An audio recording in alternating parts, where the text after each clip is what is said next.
कारीगर कहें, फैक्ट्री में वर्कर कहें, जिसके हाथ में हुनर है, उसकी हिस्ट्री तो हमारे एजुकेशन सिस्टम में है ही नहीं। उसके बारे में कुछ कहा भी नहीं जाता है। उन्होंने क्या किया, कैसे किया, क्या उनके खिलाफ डिस्क्रिमिनेशन हुआ, क्या उनको सहना पड़ा, वो तो है ही नहीं। मैं अपना एक्सपीरियंस बता रहा हूं, पता नहीं शायद आपने स्कूलों में पढ़ा हो। मैंने स्कूल में ना दलितों की हिस्ट्री नहीं पढ़ी, ना दलितों की हिस्ट्री पढ़ी, ना पिछड़ों की हिस्ट्री पढ़ी। और आज तो उल्टा हो रहा है। आज वो थोड़ी सी हिस्ट्री जो है उसको भी मिटाया जा रहा है। और हिस्ट्री के बिना, अपनी स्पेस को पहचाने बिना, अपनी लोकेशन को समझे बिना एजुकेशन पॉसिबल ही नहीं है।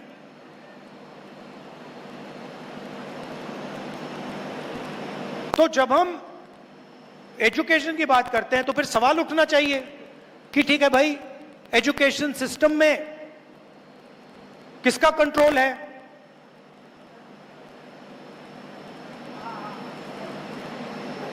आप एजुकेशन सिस्टम को देखिए, आज पूरा का पूरा प्राइवेटाइज हो रहा है। गरीब बच्चे को डॉक्टर बनना हो, लॉयर बनना हो, ठीक है, वो सपना देख सकता है। भारत जोड़ो यात्रा में हजारों बच्चों से, क्या हुआ? नहीं नहीं, नो नहीं, नो नहीं, नो नहीं। हजारों बच्चों से मिला, सब कहते हैं मैं इंजीनियर बनना चाहता हूं, मैं डॉक्टर बनना चाहता हूं, मैं आईएएस में जाना चाहता हूं। और जब मैं इनसे बात कर रहा था, मेरे माइंड में क्या था कि मेरा देश इनसे झूठ बोल रहा है। इंजीनियर कितने लोग बनेंगे?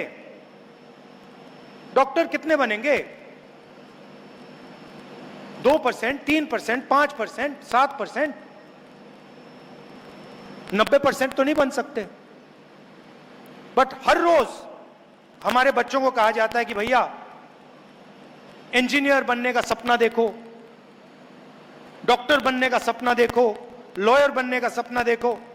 और फिर उनके माता पिता से कहा जाता है ठीक है भैया, अब आप 10 लाख रुपए निकालो, 15 लाख रुपए निकालो, 20 लाख रुपए निकालो, 1 करोड़ रुपए निकालो, 2 करोड़ रुपए निकालो। दे नहीं पाते। तो आपने इमेजिनेशन को दबा दिया, हिस्ट्री को दबा दिया, और एजुकेशन का जो सिस्टम है उसमें आप एंट्री नहीं देते। और फिर लोग कहते हैं कि भैया सुपर पावर बनेगा। कहां से सुपर पावर बनेगा? 90% तो गेम ही नहीं खेल रहा है, 90% बाहर बैठा हुआ है, 5% लोग चला रहे हैं। अदानी जी जो भी बिजनेस खोलना चाहते हैं खोल सकते हैं, अंबानी जी हर बिजनेस में जा सकते हैं। मगर अगर ये कुम्हार जी जो मूर्ति बनाते हैं, अगर इन्होंने सपना देखना शुरू कर दिया कि भाई मैं दूसरे तरीके से मूर्ति बनाना चाहता हूं, मुझे थोड़ी फंडिंग की जरूरत है, 15 मिनट में पता लग जाएगा रास्ता बंद है।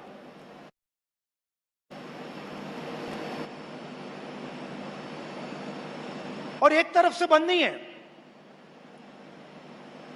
मैंने पार्लियामेंट में बोला था, मैंने चक्रव्यूह की बात की थी, और बड़ी इंटरेस्टिंग बात निकली। चक्रव्यूह का दूसरा नाम पद्मव्यूह है, मतलब वो लोटस फॉर्मेशन है। अभिमन्यु को लोटस फॉर्मेशन ने मारा था।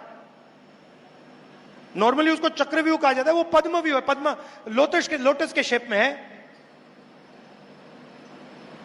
और उसको भी 6 लोग चलाते थे। आज भी वही चक्रव्यूह है, पद्मव्यूह है, उसी को 6 लोग चला रहे हैं। और जो भी रास्ते थे, 90% के जो भी रास्ते थे, एक के बाद एक सिस्टमैटिकली बंद किए जा रहे हैं। हिस्ट्री बदली जा रही है। आप अगर आज किसी आरएसएस के वाइस चांसलर से पूछो, भाई हिंदुस्तान में अनटचेबिलिटी जैसी चीज थी, वो आपको कहेगा कभी नहीं थी।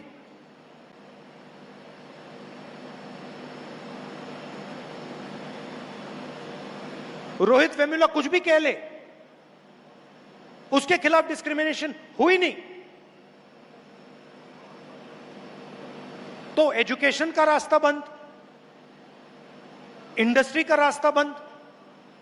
इंडस्ट्री में देख लीजिए, 250 सबसे बड़े बिजनेसमैन निकाल लीजिए, लिस्ट निकाल लीजिए, और मुझे बताइए उस लिस्ट में दलित कौन है, आदिवासी कौन है, पिछड़ा कौन है? एक भी नहीं। मैंने चेक किया। हम जाति जनगणना इसलिए करना चाहते हैं, हम पता लगाना चाहते हैं कि एग्जैक्टली हो क्या रहा है। हमें पता लग रहा है कि दर्द है, वो दिख रहा है सबको। हम ये पता लगाना चाहते हैं कि इसका कारण क्या है। अब जैसे ही मैं जाति जनगणना की बात करता हूं, वैसे ही आरएसएस के लोग, बीजेपी के लोग सारे के सारे कहते हैं जाति जनगणना नहीं होना चाहिए। और मैं आपसे पूछना चाहता हूं, एक्सरे करवाने में क्या प्रॉब्लम है? सच्चाई निकालने में क्या प्रॉब्लम है आपको?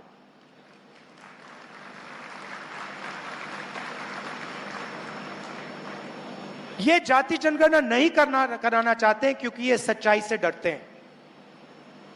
ये चाहते हैं कि देश के जनता को पता ना लगे, 90% को पता ना लगे, देश का धन, देश की संस्थाएं, देश को चलाने का सिस्टम किसके हाथ में है, कितना किसके हाथ में। और यह भी मैंने कहा दिया है, खारगे जी ने कहा है, मैंने कहा है, कांग्रेस पार्टी की पूरी लीडरशिप ने वर्किंग कमेटी में कहा है कि 50% रिजर्वेशन की जो दीवार है उसको तोड़ेंगे और जाति जनगणना को लोकसभा में, राज्यसभा में पास करके दिखाएंगे। और आप यह भी समझ लीजिए, इसको कोई शक्ति नहीं रोक सकती है। दुनिया में कोई शक्ति नहीं है। मोदी जी कुछ भी कर लें, कोई भी डांस गाना कर लें, बीजेपी कोई भी नाच ले, आरएसएस कुछ भी कर ले, आप देखना, लिख के ले लो, जाति जनगणना हिंदुस्तान की लोकसभा और राज्यसभा में पास होगा और कानून बनेगा। और सच्ची राजनीति, 90% की जो राजनीति है, इन दो कदमों के बाद शुरू होगी। क्योंकि फिर हमें 21वीं सदी है, डेटा के बिना, इंफॉर्मेशन के बिना कुछ होता नहीं है। जाति जनगणना के बाद सारा का सारा इंफॉर्मेशन, डेटा हमारे हाथ में होगा। तो यह मैं आपसे कहना चाहता था कि बीजेपी और आरएसएस सारे के सारे रास्ते बंद कर दिए। हमें रास्ते खोलने हैं, इसको डिफेंड करना है। क्योंकि अगर यह छिन गया तो फिर सब गया, और ये सब लोग जानते हैं। आपने देखा होगा, देखिए, आपने देखा होगा, पहले नरेंद्र मोदी जी 400 पार कह रहे थे, याद है आपको? 400 पार, 400 पार, मुस्कुराते थे, 56 इंच की छाती थी। उसके बाद क्या हुआ? उसके बाद हिंदुस्तान की जनता ने बिना उन्हें एक शब्द बोले उन्हें कह दिया, इसको आपने छुआ, फिर देखो क्या होता है। और आप सबको बहुत अच्छा लगा जब नरेंद्र मोदी जी ने कॉन्स्टिट्यूशन को अपने सिर पे ऐसे लगाया। वो लगाना पड़ा, वो इस किताब को मानते नहीं है। हिंदुस्तान की जनता ने उन्हें कहा, भैया सिर झुकाओ और इसको अपने माथे पे लगाओ, और उनको करना पड़ा। यह है हिंदुस्तान की जनता की शक्ति और हिंदुस्तान की जनता का ज्ञान। वो समझते हैं, गरीब से गरीब व्यक्ति समझता है कि अगर यह चला गया तो सब कुछ चला गया, और इसको हम कभी जाने नहीं देंगे। ये कुछ भी कर लें, यह नहीं जाएगा यहां से। और इसकी रक्षा करने के दो सबसे बड़े तरीके हैं। इसका प्रोटेक्शन करने के लिए दो सबसे बड़े तरीके हैं, जाति जनगणना और 50% की दीवार को तोड़ना।